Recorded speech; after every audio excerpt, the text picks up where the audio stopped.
ating Diyos na buhay, sa bawat isang nakikinig sa ating online service. At sa umaga pong ito, itutuon natin ang ating mga isip, ang ating mga puso into worshiping and praising our Lord God. Yes, hallelujah Lord, we praise you, we glorify your name, oh hallelujah. Salamat Panginoon sa mabiyayang umaga at sa patuloy mong grasya. Maraming salamat sa oras ng kapahingahan at sa oras din na ito Lord, na kami ay may kalakasan at nagagalak Lord na umawit sa iyo ng buong puso. Yes, hallelujah. Salamat Panginoon na ikaw ay kaisa namin Panginoon sa mga oras na to at malaya namin Panginoon na magamit Panginoon ang aming mga kakayanan upang papurihan ang pangalan mo. Hallelujah. Lord, touch our hearts, our minds, Panginoon, and let us remember, Panginoon, that there is none like you, Panginoon, na wala kami pwedeng ibang tawagin o ikumpara, Panginoon, sa kadakilaan mo, sapagkat ikaw ay nag-iisa. Ikaw ang hari ng mga hari, Panginoon. Ikaw ang Diyos ng lahat ng mga Diyos, Panginoon. Hallelujah. Samahan mo kami, O Banal na Espiritu, na makapiling ka namin, Panginoon, at hipuin ang aming mga puso upang kami, Panginoon, ay maging galak na makaawit sa iyo. Hallelujah. Praise you, Lord. Hallelujah. Hallelujah, Jesus. Hallelujah, Lord. Hallelujah, Jesus. Let's feel the presence of our Lord. Hallelujah. Truly that there's no other God that we can call, na walang bagay, walang tao na makahihigit sa ating Panginoon. Truly na isa lang ang ating tatawagin, isa lang ang ating kakampi, isa lang ang ating kasama, isa lang ang ating kailangan. There's none like Jesus. Sing to the Lord.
my heart like you do.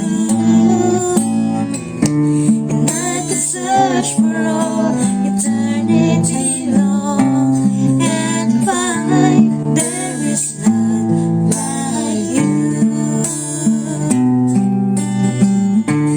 There is none like you and mine. There is none like you as Jesus.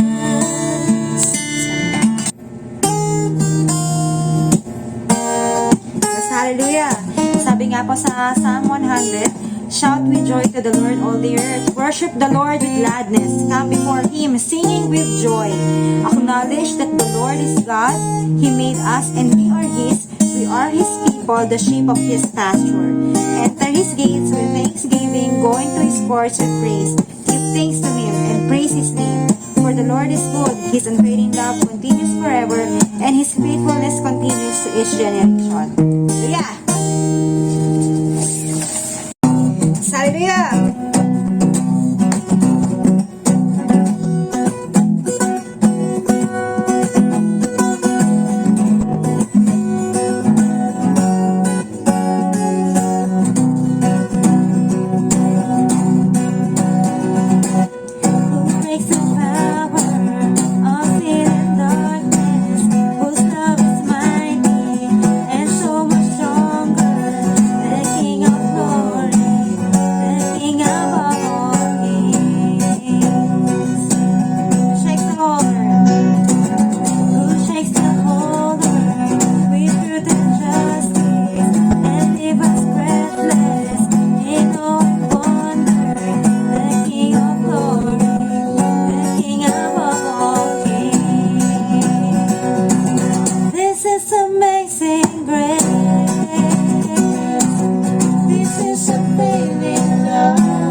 continue to worship our God. It's hallelujah. Let us ask the Holy Spirit to open our hearts, open our eyes, and see the glory of our God. Hallelujah.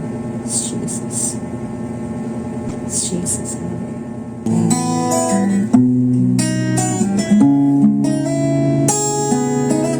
Let's continue to feel the presence of our Lord. Yes, hallelujah.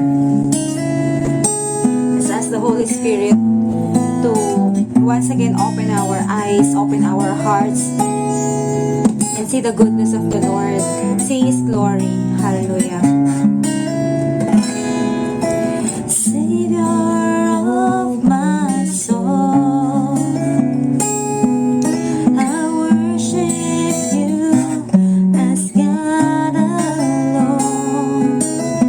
Greater love has made a way to you.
want to see glory, your glory, Lord. You open my heart. I want to be closer, closer to you. You open my eyes. I want to see your glory, Lord. I open my heart. I want to be closer, closer to you. I open my eyes. I want to see your glory, Lord. I open my heart. I want to be closer to you. Open my eyes. I want to see your glory, Lord. I open my heart. I want to be closer, closer to you, Jesus. Lord, maraming salamat, Panginoon, for this opportunity, Panginoon, na kami, Panginoon, ay makapag-awit sa iyo ng buong puso, Panginoon. Maraming salamat sa iyong dakilang biyaya, sa banal mong pagsama sa amin, Panginoon. And truly, Lord, na our hearts, our eyes, our minds, Panginoon, ay handa na, Panginoon, upang pakinggan ang banal mong salita. We pray, O God, sa gagamitin mo, Panginoon, na maghahatid ng iyong banal na salita, na ikaw, Panginoon, ang siyang manguna at maibigay, Panginoon, ang nais mo, Lord, na ipaalala sa amin, Panginoon, na mabuti mong salita. Gamitin mo siya, Panginoon, at i-anoint mo po, Panginoon, ang kanyang labi, upang sa ganun, Panginoon, mamutawi lamang po, Lord, ang mga mabubuting salita na nanggagaling lamang sa iyo. And marami po salamat, Panginoon, sa patuloy mong pagsama sa amin at sa lahat pa po, Panginoon, ang gagawin namin, Lord, sa online platform na ito, Panginoon, ay nawa makapagbigay lamang, Lord, ng kapurihan sa dakila mong pangalan. Maraming salamat po, Panginoon. Sa iyo lamang, Lord, ang papuri at parangalan. In Jesus' mighty name we pray. Amen. Magandang gabi po sa ating lahat, kila Saisa, kila Ditan family. Baka po pwedeng pa-open naman po ng ating mga camera dyan para makita po ang kagandahan at kagwapuhan ng bawat isa. Si Kuya Emil, si Sanse na nasa US pa, si Itay, hello Itay, nasa trabaho ka pa ba? At yung mga kasama ko po dito sa bahay, nandito po sila Ate Beth, meron po kaming guest po dito ngayon. Actually, may iniintay pa po tayo kaya lang meron po sana tayong special guest, kaya lang naliliwali pa po sila, baka po mamaya ay papasok na rin po sila. So, mamaya po baka makasama rin po natin sila. At try ko lang mag-screen share.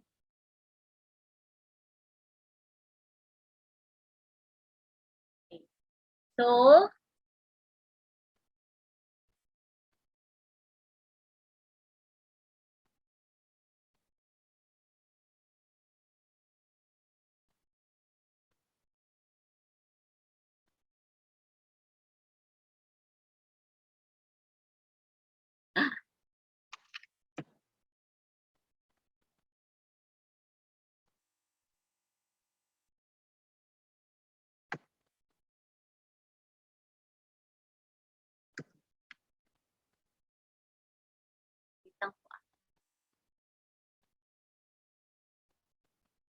So, it's always been a challenging yet a privilege po para po sa aming lahat na tumatayo po or nagsasalita po sa harap niyo na magbahagi po ng salita ng Diyos. But yet, alam namin na tayo pong lahat ay naatasan po or tayo pong lahat ay nandun po yung ating desire kung paano po magagamit ang ating buhay para po makapag-serve kay God in our own ways. And katulad nga po ng ginawa ni Jess kanina, nila Kevin, talagang nag-effort po sila, nakaka-bless po yung ating devotion. No? Tuwan-tuwa nga po kami dito Kasi talagang parang naging nag-a-upgrade po talaga yung ating platform na in a nice way ay nagkakaroon po tayo ng mas magandang paraan para po mas maging interesting po ang ating pag-aaral ng salita ng Diyos.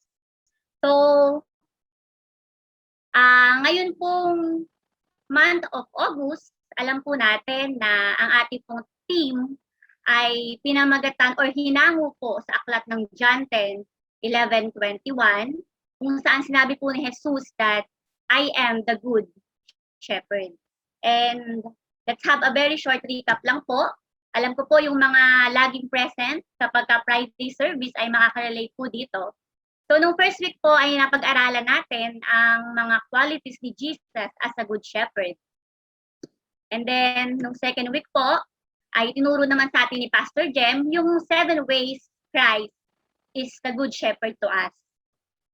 And yung huli po na tinuro naman po sa atin ni Ate Beth sa 1 Peter 5:2-4 is yung application na po natin kung paano po ba tayo magiging good shepherd sa ating kapwa, kung paano po natin tutularan si Jesus as the good shepherd. Sabi nga po ni Ate Beth last week, lahat po tayo ay pwedeng maging good shepherd. Lahat po tayo pwedeng maging katulad ni Jesus. Maaaring sa ating trabaho, maaaring sa bahay o sa ating pamilya, sa ating tahanan, at maaari din naman po sa ministry.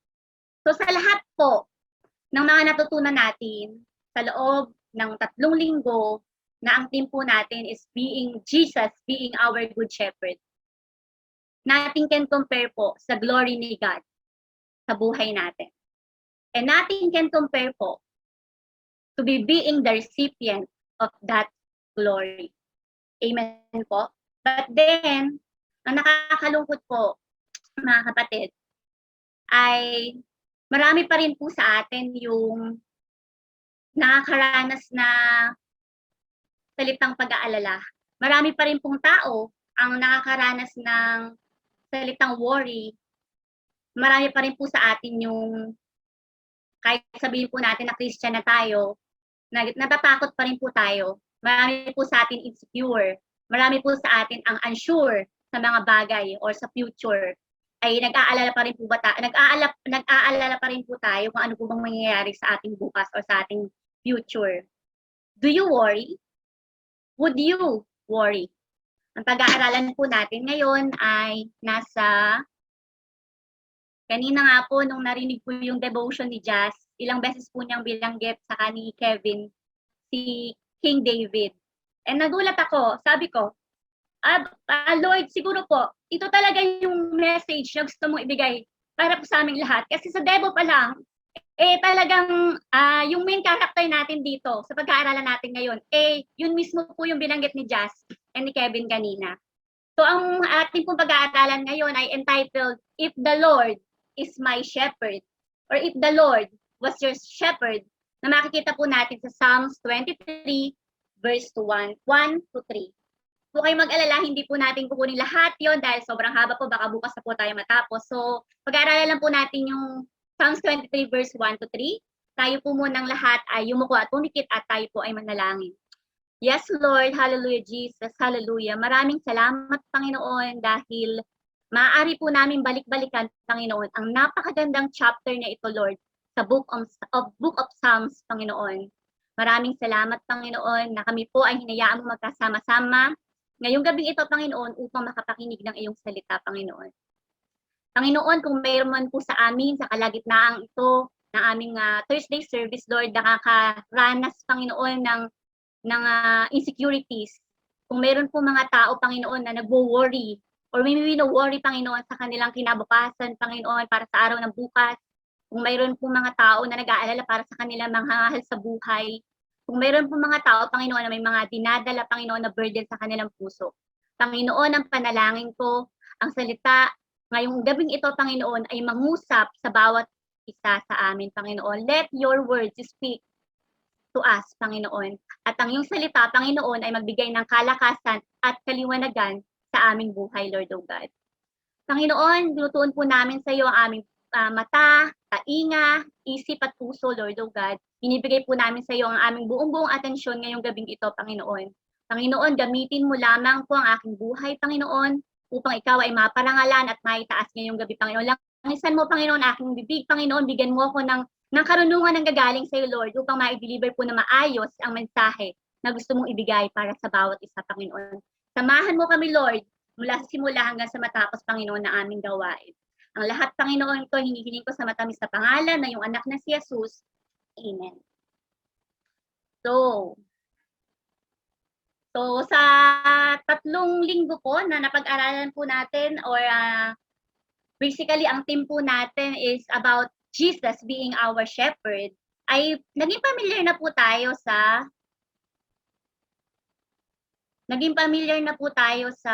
word na shepherd. Di po ba? Bago po tayo magsimula, ayan, basahin po muna natin yung verse na ating pag-aaralan o iikot lang po ang ating pag-aaralan sa mga verses po na ito. Basahin ko po muna sa verse 1. The Lord is my shepherd, I shall not want. Amen. Doon pa lang po, blessed na tayo, pwede na po nating tapusin.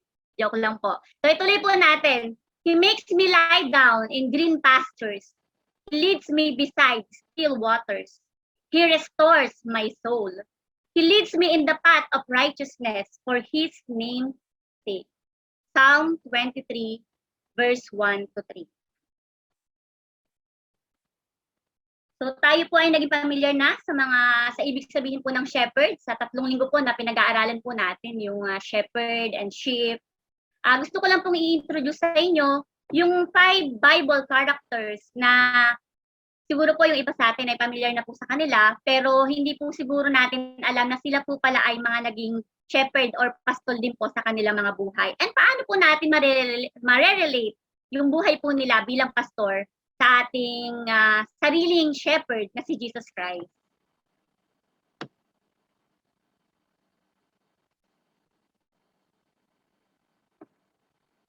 Yan. Siguro po may nakakakilala po dyan.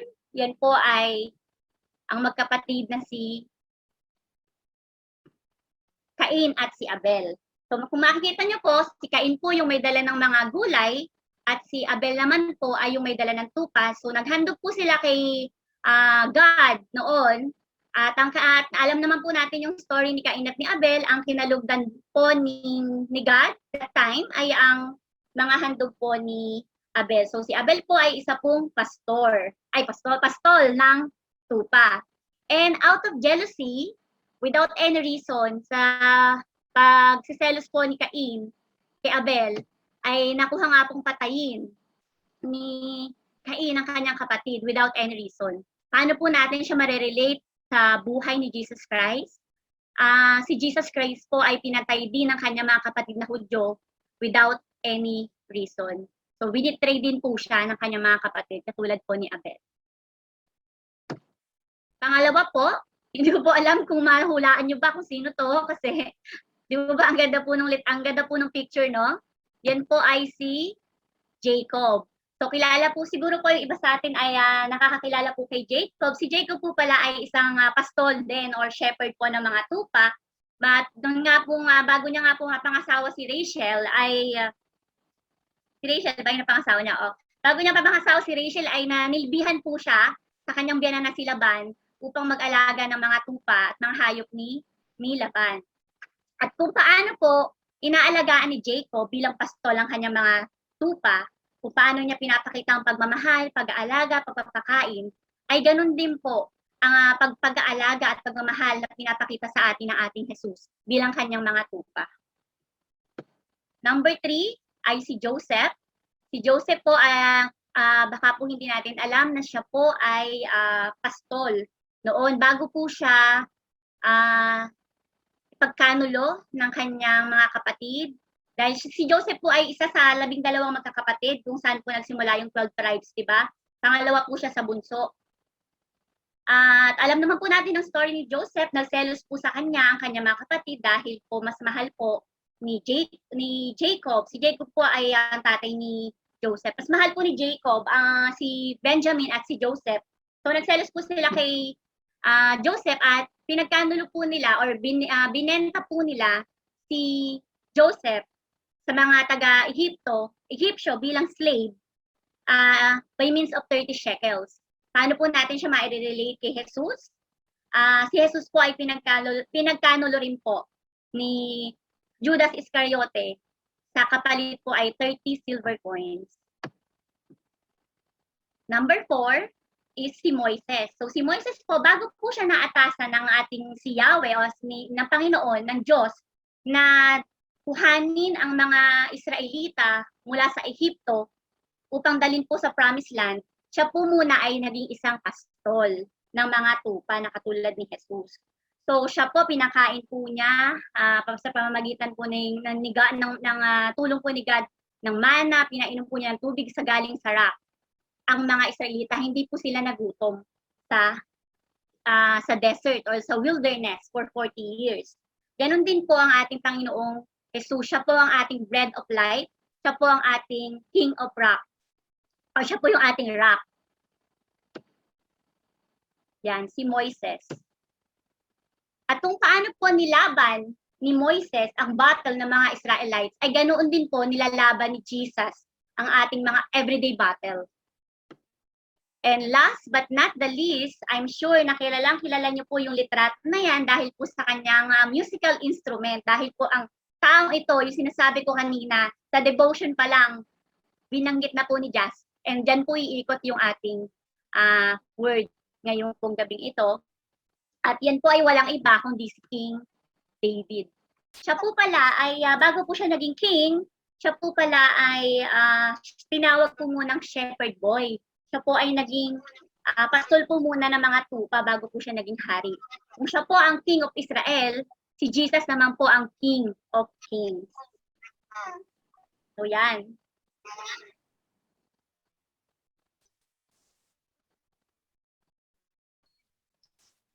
So, ang pag-aaralan po natin ay may kinalaman sa kanyang sinulat na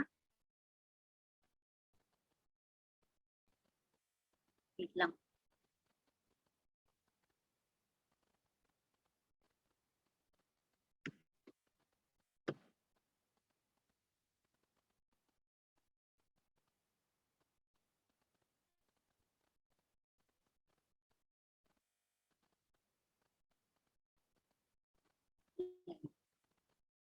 So, the Lord is my shepherd. Ang title po ng sinulat ni David. So, this Psalms po, Psalms 23, was written by King David 3,000 years ago. So, I believe in my heart na out of 150 chapters po ng Psalms, ang Psalms 23 na po yata ang pinaka-recited, pinaka-memorized, pinaka-quoted, pinaka-famous na verse po or chapter po sa buong Psalms.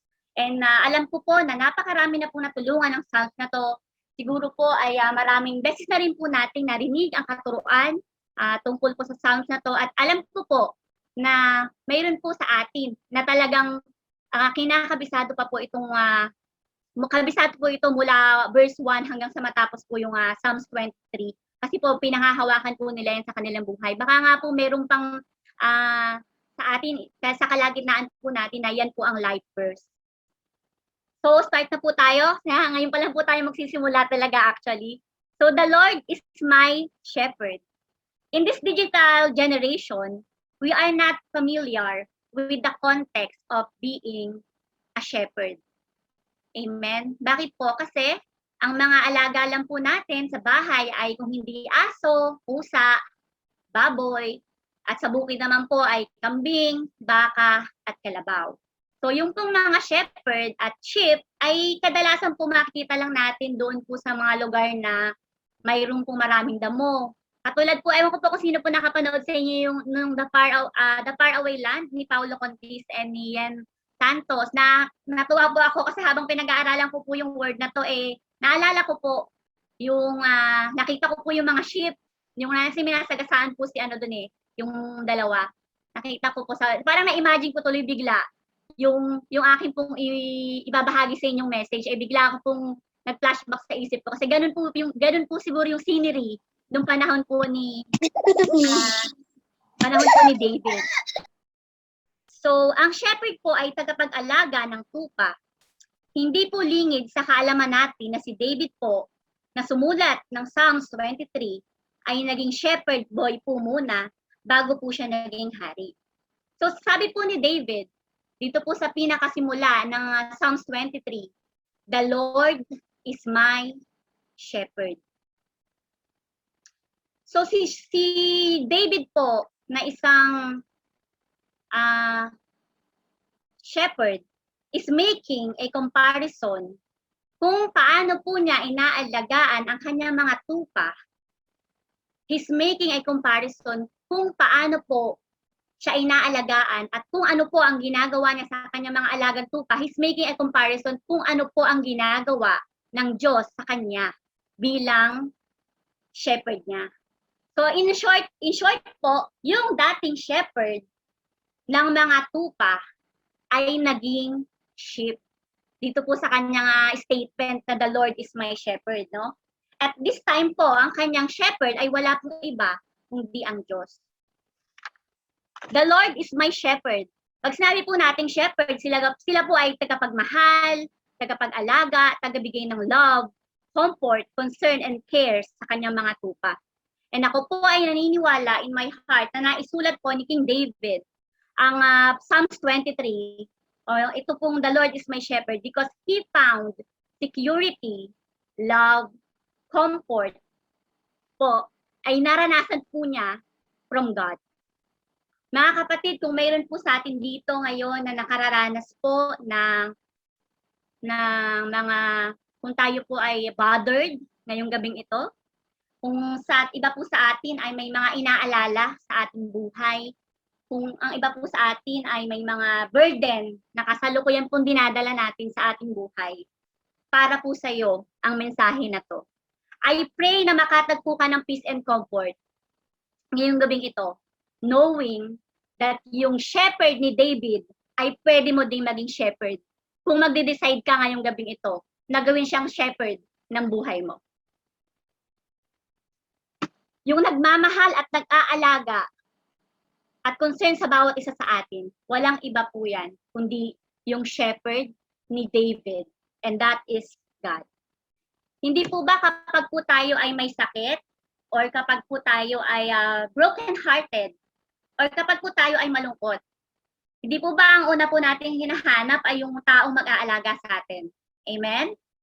At kung ikaw po ang nag-aalaga sa iyo ay jowa mo lang, pasintabi po sa mga walang jowa, or ang nag-aalaga sa iyo ay asawa mo lang, satisfy ka na, what more pa? Diba? Kung ang mag-aalaga sa iyo ay creator ng heaven and earth. Di po ba napakasarap isipin na hindi lang basta-basta yung mag-aalaga sa atin? Dahil ang mag-aalaga sa atin ay creator ng lahat ng ito nakikita natin.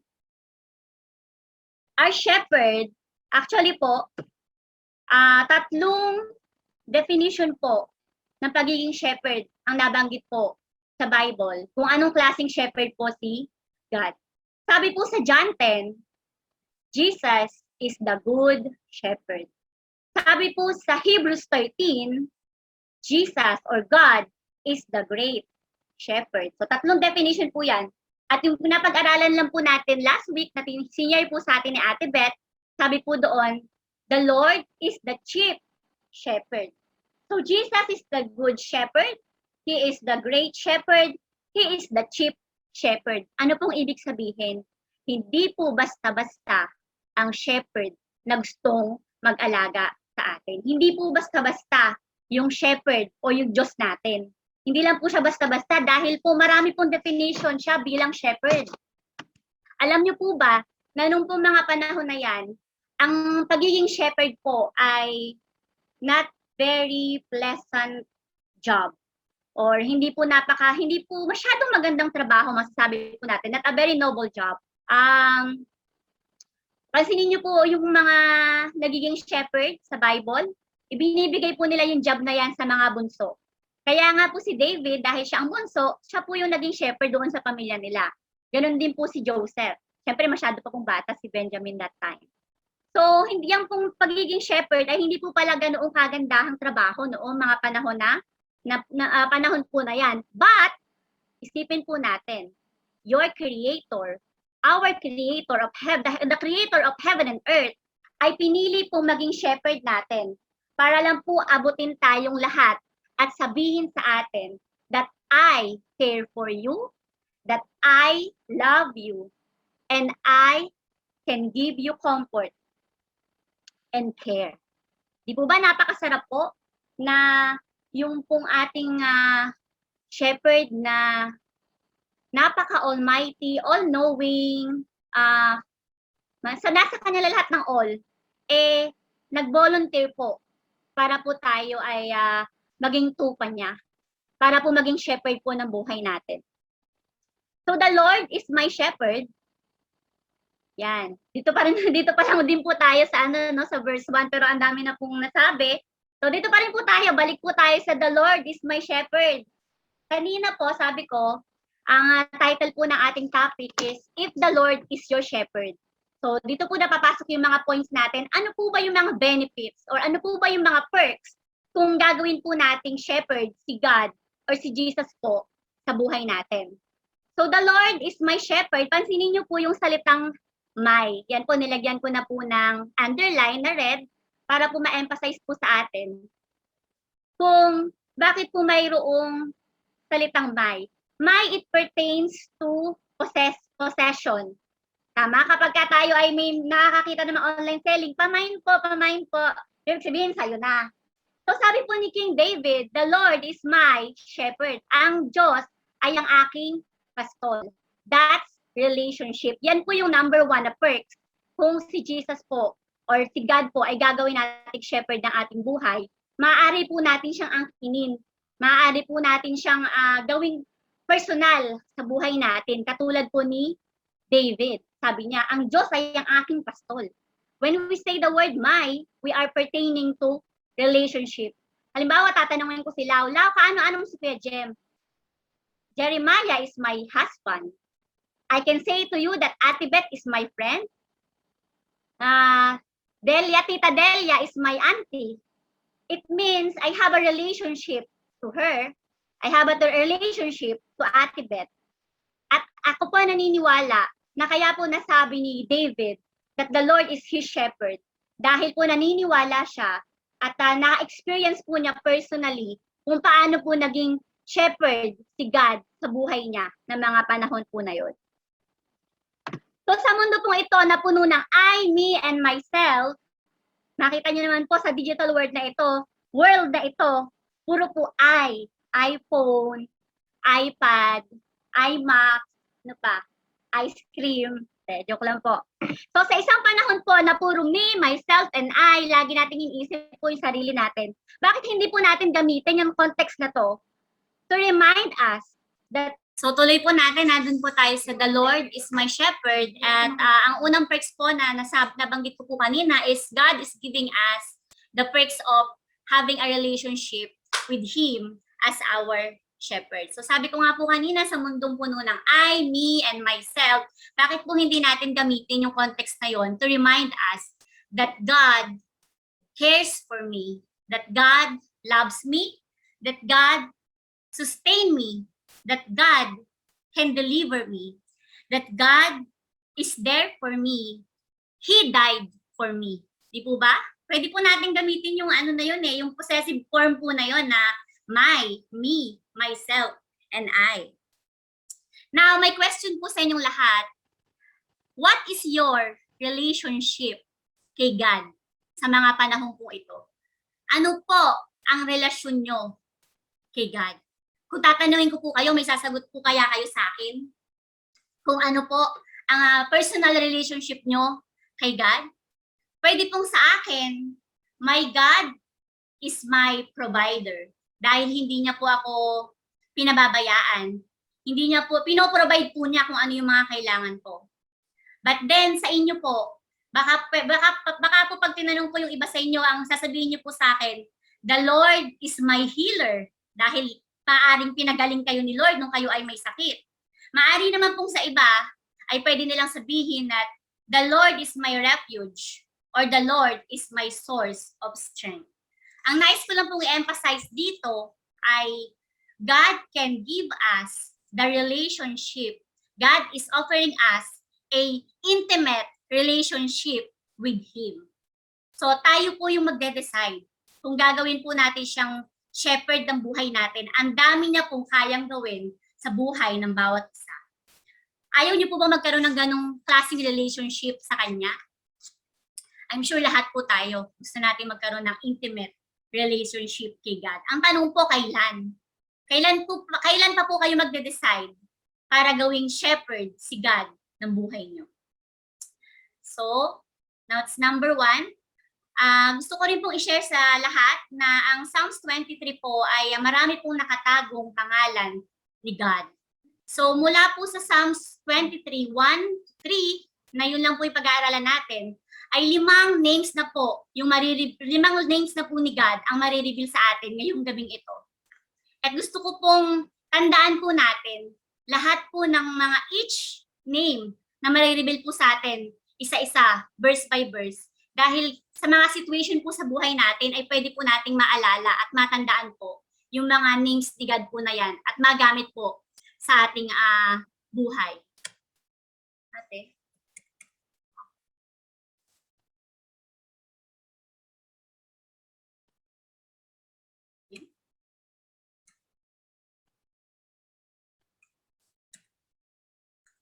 Okay. Hindi pa pala tayo tapos. The Lord is my shepherd, no? Sa salita pong the Lord is my shepherd, napaka-importante po ng salitang the Lord. Hindi po pwedeng mawala yung salitang the Lord, and the Lord is our Almighty God. Imagine niyo po kung ang nilagay po ni David dyan is, my wife is my shepherd, or my brother is my shepherd, or my father is my shepherd. Ano po kaya magiging kahulugan ng Psalms 23? Sa palagay ko po wala. Mawawalan po ng saysay yung mga pangako na binigay sa atin ni God sa Psalms 23 kung iba po yung nakalagay dun sa dalawang word na yan. Kung wala po yung Lord, na yung pong word na the Lord. Napaka-importante po na yan. Bakit po? Sabi po dyan, the Lord is my shepherd. It's the Lord, not someone, not something, is David's shepherd. Minsan po kasi sa buhay natin, ang ginagawa po ng shepherd natin ay mga mahal po natin sa buhay. Or minsan naman po, merong mga tao na hindi tayo mabubuhay kung wala sila sa buhay natin. Or pwedeng ang mundo po natin umiikot sa pamilya natin. Or pwede naman pong ang nagpapasaya na lang sa atin, akala natin pag marami tayong pera, marami po tayong material na bagay, ay kontento na po tayo. So kapag po yung mga bagay po na yon, kapag po yung mga tao po ang ginawa nating shepherd ng buhay natin, lugi po tayo. Dahil hindi po nila kayang gawin yung mga kayang gawin ni Lord sa buhay natin. May limitation lang po ang tao. Ang mga material na bagay po nauubos. I will give you a very nice example.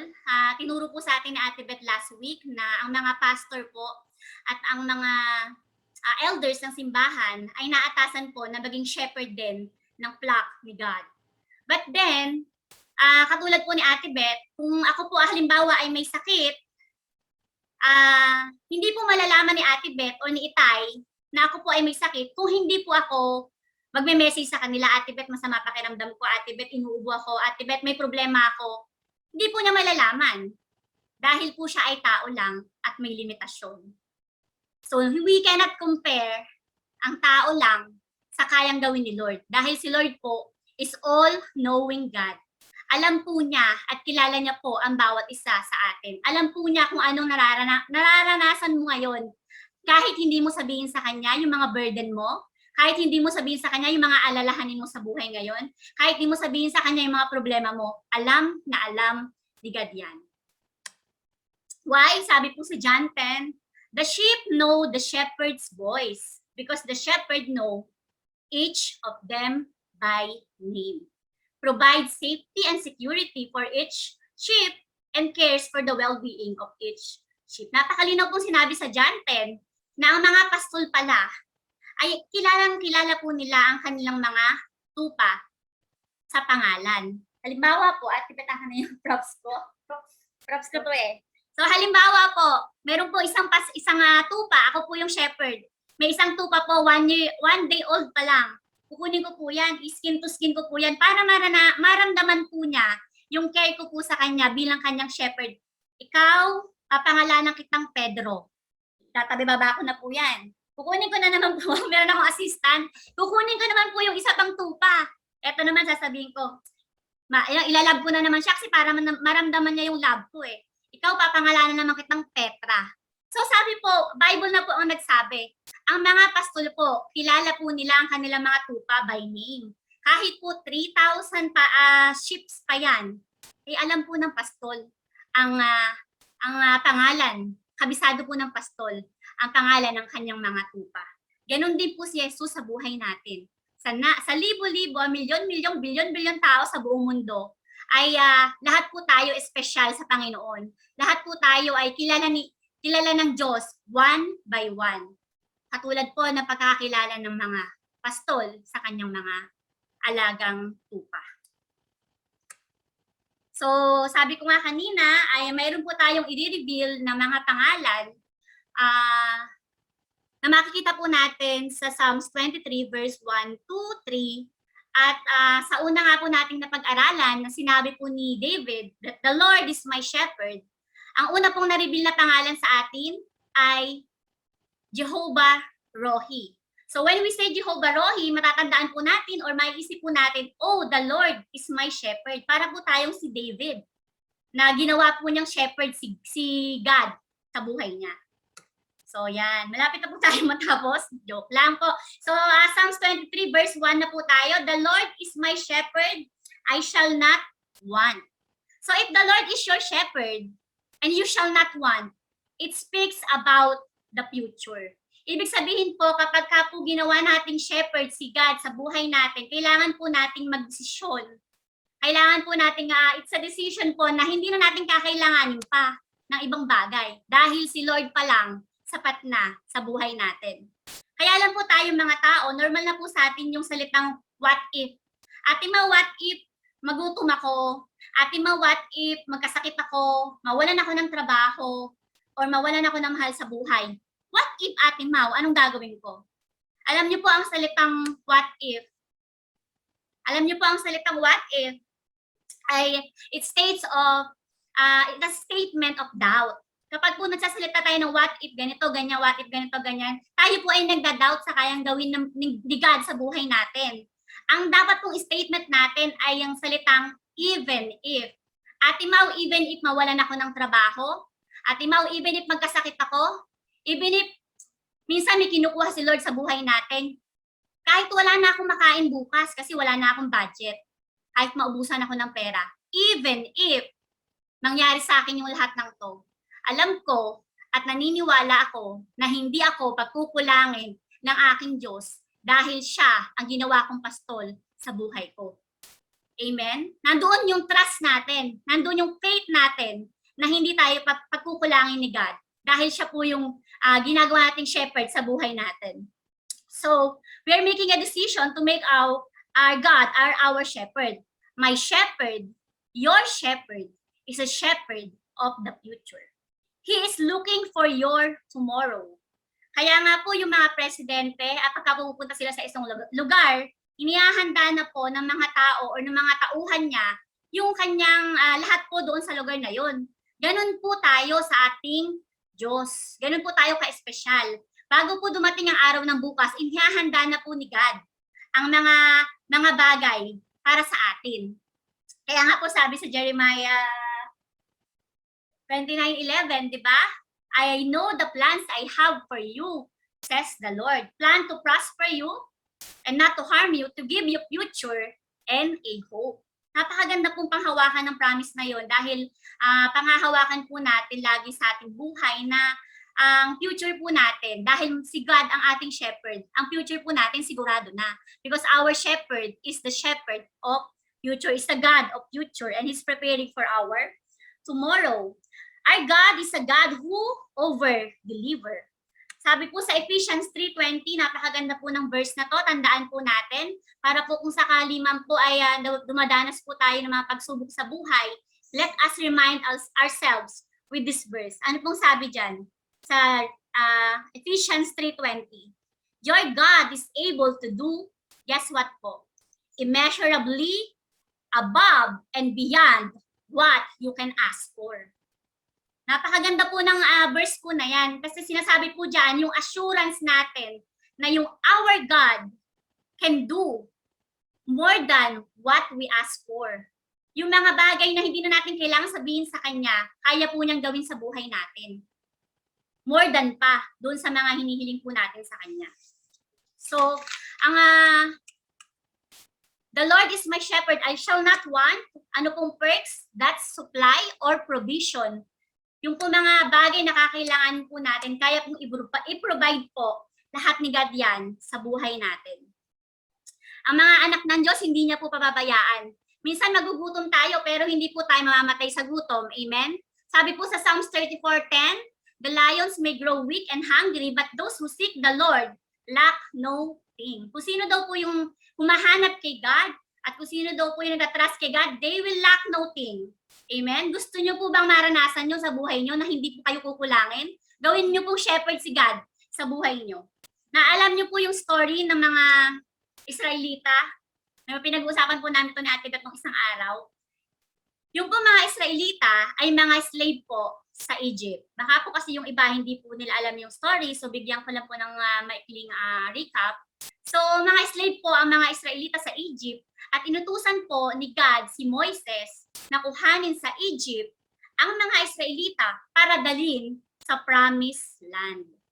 So galing sa Egypt, from slavery, dadalhin po sa promised land. Pero bago po sila dalhin sa promised land, sila po muna ay nanatili sa desert for 40 years. Doon po sa desert, wala pong habayanas na tsinelas. Doon po sa desert, wala pong 7-Eleven. Wala pong drive-thru, wala pong pure gold na pwede silang puntahan kung sila po ay nagugutom. So sa loob po ng 40 years, sila po ay nasa ilang or nasa wilderness, pero never po silang ginutom ni God. Sila po ay pinakain ng mana at sila po ay pinainom ng tubig. So wala po nakaranas sa kanila ng magutom that time, kahit po sila ay nasa desert. Hindi po sila dinala ni Lord sa desert para mamatay. Sila po ay inalis ni God sa Ehipto para i-promote sa much better place, which is the promised land.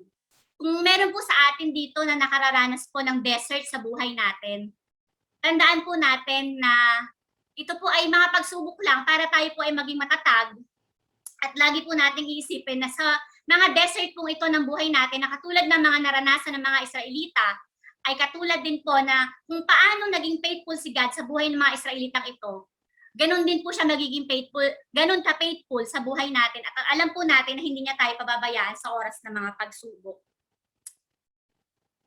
Alam niyo po, nung po mga panahon po na yan, yung pong pagkain na binibigay sa kanila ni God is tinatawag pong mana. So bumabagsak po sa lupa yung mana na yon.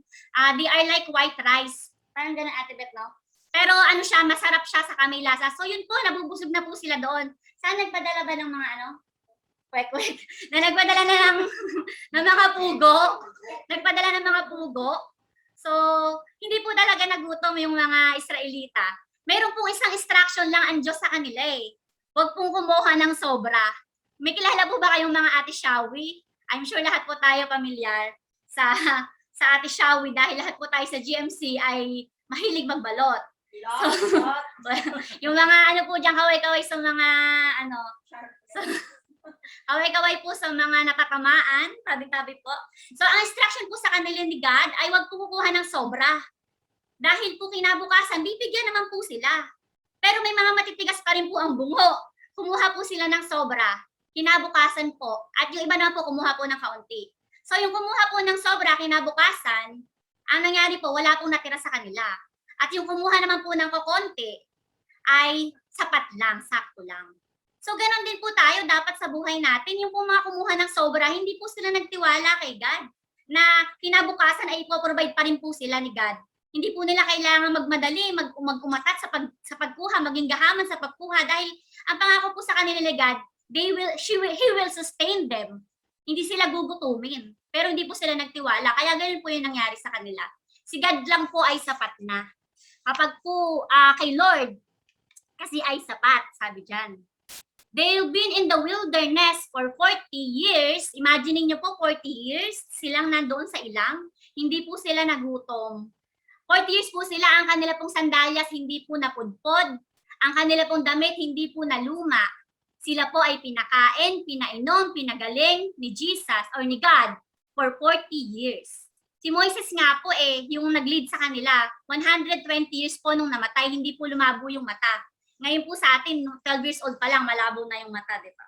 So talaga pong pinapatunayan po dyan that God is a great provider and He can supply our need. Ano pa po bang reason, ano pa po bang patunay na pwede kong ibigay sa inyo para po maniwala kayo that God is a great provider. So yan po, na kanina natutunan po natin that the Lord is our shepherd, He is our Jehovah Rohi. And now, dito po sa verse na to, the Lord is my shepherd, I shall not want. Hindi na po tayo mangangailangan because God will provide for us. Ang natutunan po natin na pangalan ng ni God dyan is the Lord is our provider. We call Him Jehovah Jireh. Doon na po tayo sa Psalms 23 verse 2. He makes me lie down in the green pasture. He leads me beside still water. So doon muna po tayo sa He makes me lie down in the green pasture. Kaway-kaway po. Sino po ba yung mga nakahiga na dyan? At natutulog na? Huwag naman po matulog. Okay lang po mahiga habang nakikinig. So sabi po dyan, bakit He makes you lie down? Because most of the time, God knows what's best for us and we don't know what is best for us. Minsan pinapahinto ka na ni Lord, ayaw mo pang huminto. Minsan, pinapasimula ka na ni Lord gawin ng isang bagay, ayaw mo pang magsimula. Ang sabi ng Lord sa'yo, go, ang sabi mo, no. Minsan, ang tigas po talaga ng ulo natin no? Minsan po, pagod na tayo, ayaw pa po nating magpahinga. Ang sabi po ng Lord dyan, He makes me lie down in the green pasture. Ang ino-offer po niya sa atin dyan ay kapahingahan, rest. Kung po meron po sa atin dito, sa kalagitnaan natin na napapagod na sa buhay, napapagod na sa mga problema na nararanasan natin, ang ating soul ay napapagod na, napakaganda po ng ino-offer sa atin ng Diyos kapahingahan. Sabi nga po sa Matthew 11:28, come to me all who you are weary and burdened, and I will give you rest. Kung sino man po ang mga nag-aalala sa buhay, may mga bigat na dinadala, ang sabi po sa inyo ni God, come to me and I will give you rest. Bibigyan kita ng kapahingahan. Kanina, relationship, tapos supply or provision. Ngayon naman po, kapahingahan ang kayang ibigay sa atin, ang kayang i-offer sa atin ni God kung tayo po ay napapagod na. Alam niyo po, when we say green pasture, ang nasa isip po natin is, ganito po yung picture na nasa isip natin, tama? Madamo, may mga luntiang parang na may tubig. Actually po, nung po mga panahon po na mga Israelita, ganito po talaga ang itsura ng green pasture. At ang mga, ganyan po talaga, kasi hindi po totoo to, nung mga panahon po ng mga Israelita. Ang mga sheep ay very dependent sa kanilang tupa. Umaasa po sila sa galing at talino ng kanilang mga tupa, ng kanilang pastor, dahil po yung mga pastol, sila po yung maghahanap ng bato. Kasi po doon po yung pong green pasture na yan, tawag po natin dyan green pasture, ay mayroon po mga bato dyan na nagkakaroon po ng moy sa ilalim and then tumutubo po doon yung mga damo. So kung makikita po natin yung mga maraming tupa nagkukumpulan po doon sa bato na yon, ibig sabihin nandun po yung pagkain. Sino po ang nagdadala sa kanila doon? Wala pong iba kundi ang kanilang pastol. So very dependent lang po sila sa kanilang pastol. Pumunta ka dito, sumunod ka dito, ganyan. Yan po, nakadepende sila kung wala po silang pastol, wala po magpapakain sa kanila. Hindi po sila makakapagpahinga. Di po ba? Ganun po ang ino-offer sa atin ng ating Panginoon, kapahingahan sa ating buhay. Sabi po dyan, He lead me beside still water. That's refreshment. Another perks po ulit kung si Jesus or si God po ay gagawin nating pastol ng ating buhay. Refreshment. Alam niyo po, ang mga tupa, they are very dumb. They are very, also sila po ay matatakutin. Ganun po ang karakter ng mga tupa. Kaya po sabi dyan, still water. Dahil hindi nyo po sila mapapainom sa running water. Kaya po yung mga pastol, ang gagawin yan, lalagyan po nila ng palibot ng bato, yung tubig, para lang po makainom yung kanilang mga tupa. Paano po natin yan i-relate kay God being our shepherd? Ang Diyos po ay ino-offeran po tayo ng peace and comfort sa ating puso. Kung nakakaranas po tayo ngayon ng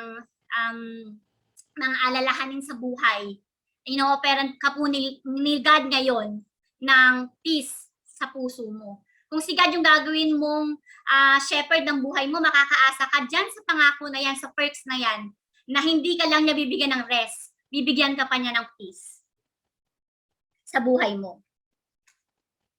So God wants to take us in a green pasture. Bakit po kaya hindi green, hindi brown yung pasture kanina? Bakit po kaya green? Because green is symbolizes freshness. Baka po matagal na tayong gustong dalhin ni God sa green pasture, ay nagsasettle pa rin po tayo sa brown pasture. So the decision is for you to make po. Kung gusto mo mapunta sa green pasture, the decision is for you to make na gawin mo siyang shepherd ng buhay mo para maranasan mo lahat ng perks po na to na pinagsasasabi ko ngayon.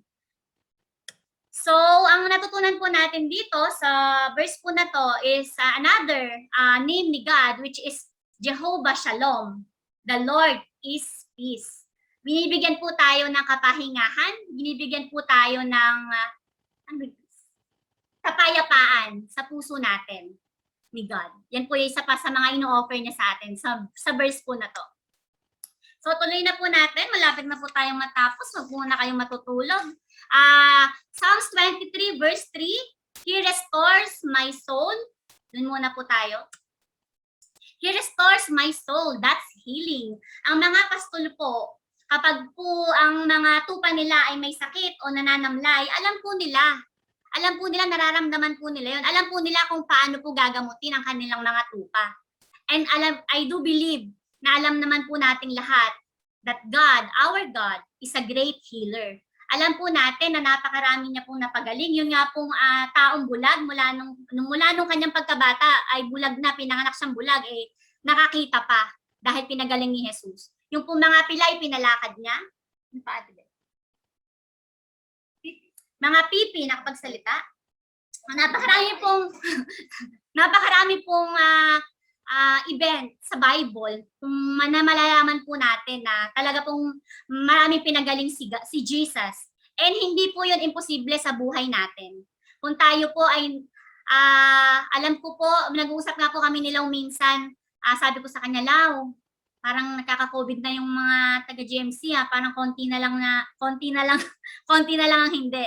Pero praise God po, dahil yung mga nagka-COVID po na member ng GMC, kasama po natin ngayon, amen? Nakikinig po dito ngayon, meaning, pinagaling po sila ng ating great healer. And I believe po na kung ano man po yung mga nararamdaman natin ngayon, nararanasan natin ngayon, mga sakit, ngayon sa katawan natin, I believe, I pray na pagagalingin ka ni God ngayong gabing ito. I believe na bibigyan ka niya ng healing because He is our great healer. Mas magaling pa siya sa doktor. Hindi mo na kailangan ng mga gamot. Magtiwala ka lang na kaya kang pagalingin ni God.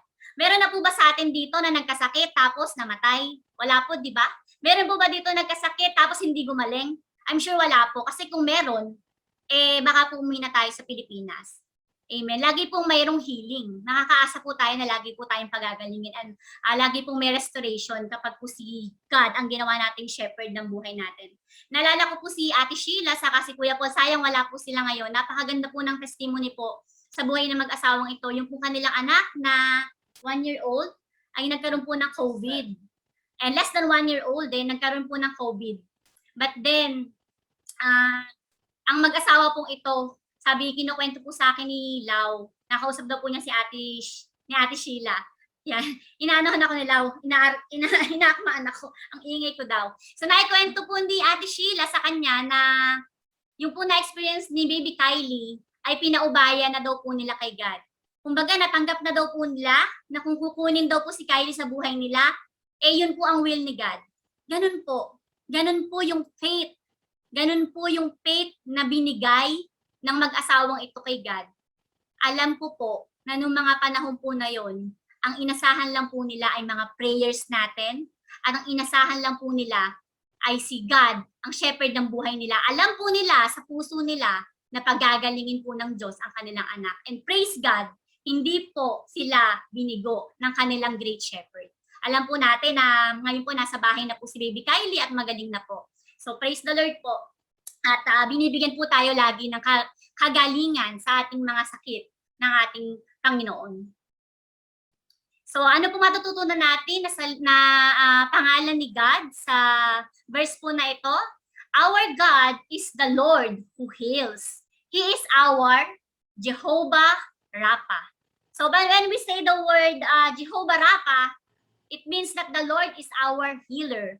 Kaya po na tayong pagalingin. So last verse, He leads me in the path of righteousness. That's guidance. Alam niyo po ang mga pastol, dahil po ang mga tupa ay very dumb, sabi nga po sa description, naging harsh na po ako, kumbaga ano po sila, tanga, yung mga tupa, ganyan po sila i-describe.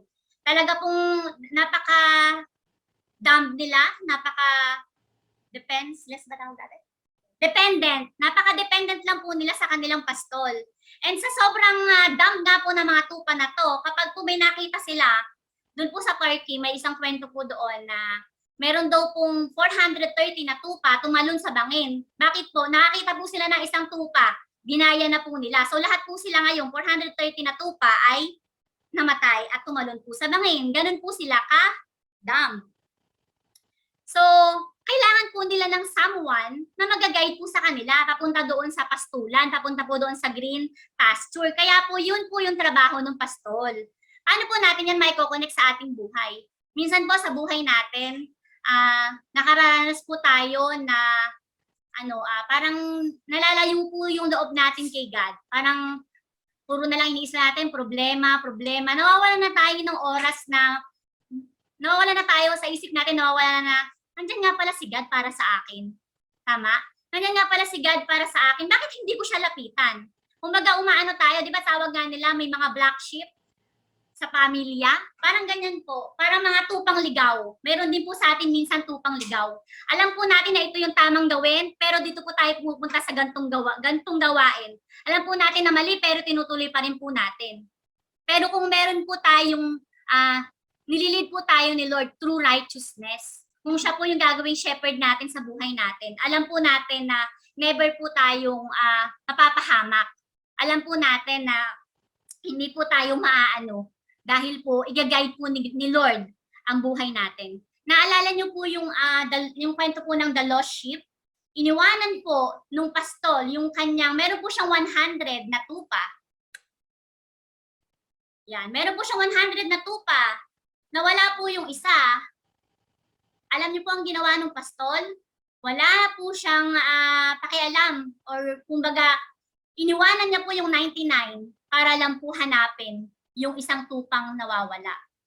Siguro po kung tayo po ngayon ay nawawala bilang tupa ni God, it's the right time na po para magbalik loob sa Kanya. Dahil hahanapin po niya tayo bilang ating pastol. Kung dumating po sa buhay natin na parang nakalimutan na natin siya, hindi na po tayo nagdadasal, parang hindi na tayo naniniwala na kaya niya tayong tulungan sa mga problema natin, this is the right time po na reminding us na we need to always go back sa ating Diyos dahil hindi niya po tayo pababayaan.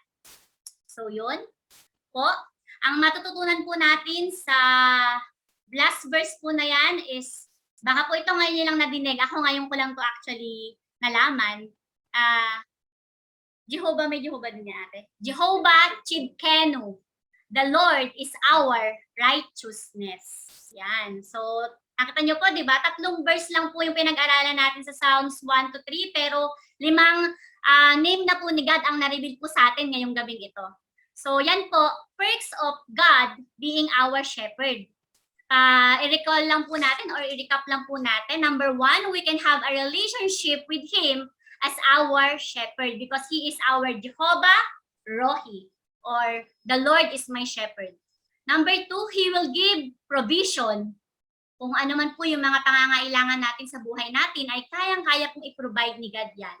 Huwag po tayong mag-alala. Huwag po tayong matakot sa araw ng bukas para sa ating kinabukasan. Dahil our God is Jehovah Jireh. Our God will provide.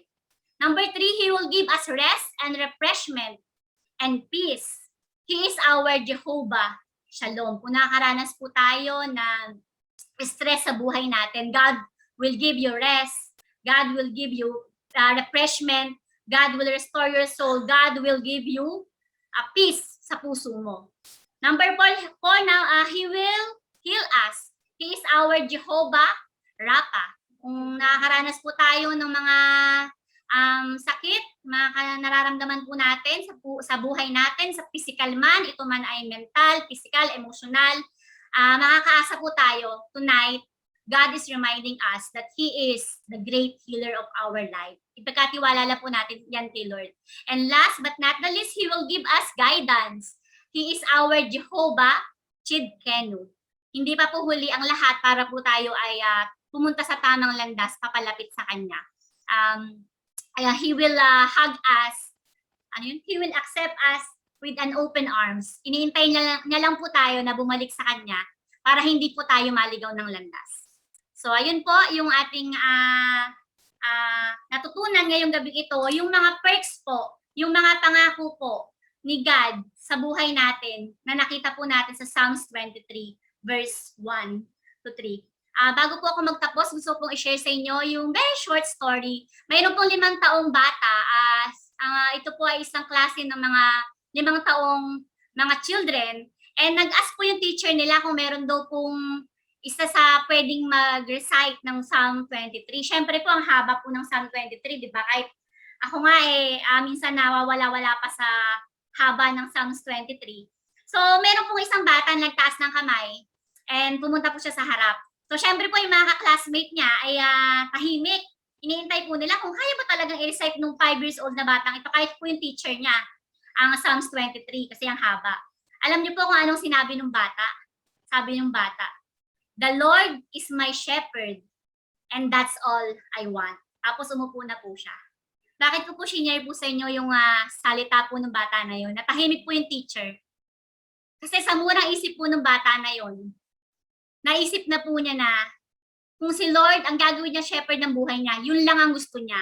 Dahil lahat po ng mga verses or mga pangako na nakasunod po sa verse po na yun, "The Lord is my shepherd," ay lahat po nun ibibigay sa kanya. Lahat po nun kaya niyang i-claim, kaya niyang i-declare sa buhay niya. That's why that's all she wants. Ganon din po sana tayo sa buhay natin. Yun din po sana yung naisin ng puso natin to make the Lord, the shepherd of our life. Tayo pong lahat ay umuko at pumikit at para po sa ating pangwakas, panalangin. Yes, Lord, hallelujah, Jesus. Maraming salamat, Panginoon, sa mensahe mo, Panginoon, ngayong gabing ito, Panginoon, para sa aming lahat. Nawa, Panginoon, ng iyong mga salita, Panginoon, ay nagbigay, Panginoon, ng kaliwanagan sa amin, Panginoon. Nagbigay, Panginoon, ng nagbigay sa amin, Panginoon, ng mga aral, Panginoon. Remind us, Panginoon, kung gaano ka kabuti sa buhay namin. Kung ano-ano po ba yung mga perks, Panginoon? Ano-ano po ba yung mga benefits na maaari namin makuha, Panginoon? Kung ikaw po ang gagawin namin pastol ng aming buhay. Panginoon, nawa, ang mga natutunan namin ngayong araw na ito, ma-i-apply po namin, Panginoon, sa aming buhay. Ang mga pangalan mo, Panginoon, na natutunan namin ngayong araw na ito, Lord, ay kung daranas po kami ng iba't ibang pagsubok, maisip po namin, Lord O God, isa sa mga pangalan mo maaari namin ma-apply sa sitwasyon na kinakaharap namin. Yes, Lord, tunay nga po ng iyong salita, Panginoon, ay napakayaman, Lord O God, at lagi ka po may bagong revelation para sa amin, Lord O God. Alam ko po, Panginoon, na hindi po matatapos ang gabi ito, Panginoon, na mayroon pong na-touch, Panginoon, sa puso ng bawat isa, Panginoon, sa iyong salita ngayong gabi, Lord O God. Maraming salamat, Panginoon, sa wisdom na pinagkaloob mo sa akin, Panginoon, upang ma-deliver ang salitang ito, Lord O God. Na panalangin ko po, Panginoon, ang lahat po, Panginoon, ng aming natutunan ngayong araw na ito, Panginoon, ay magamit po namin sa aming buhay, Lord, at mai-apply po namin sa aming buhay, Panginoon. Maraming salamat po. We give you all back the glory and praise in the mighty name of the Lord Jesus Christ. Amen.